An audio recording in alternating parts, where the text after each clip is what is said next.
สียเอไปรุ่นบ่อแก้วกันเราตาลิมองกันรู้จะเป็นตัวตัวพอเลือดตุนไทยหมอตุนแรงต้องมีคอวัดเจ้าตุลูกาให้เกียร์ชิเขากันเถอะแล้วก็ที่อาลิตาให้ก็ป่วยหัวตาก็อ้วกคือคุยหูวันนู้ชิบูก็คือพอมอยกก็เสียเอไปรุ่นบ่อแก้วเราประกาศรุ่นเราคุณอาหล่าเราไม่เห็นมีเชี่ยอยู่วันเท่าไร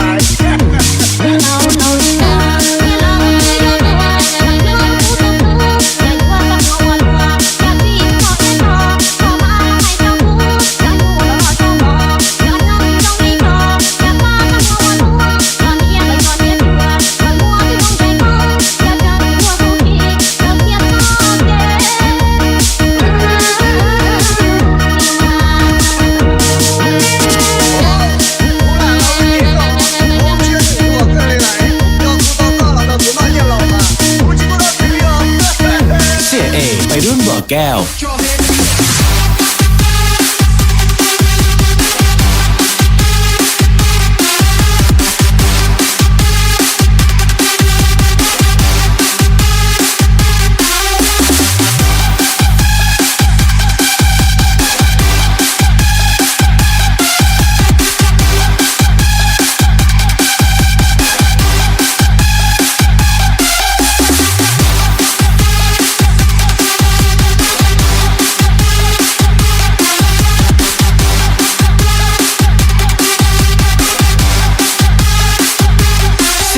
ไปรุ่นบ่อแก้วกันเรา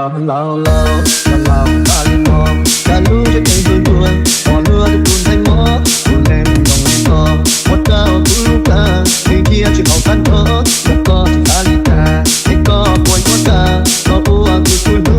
วันนู้ชิบูก็คือพอมอยกก็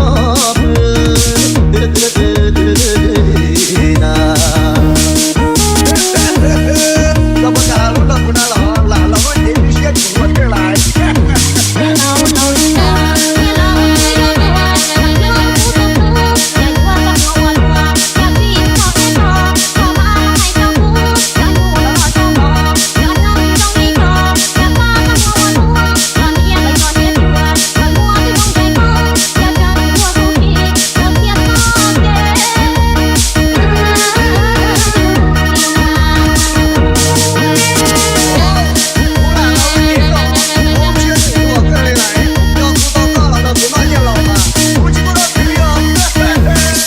ไปรุ่นบ่อแก้ว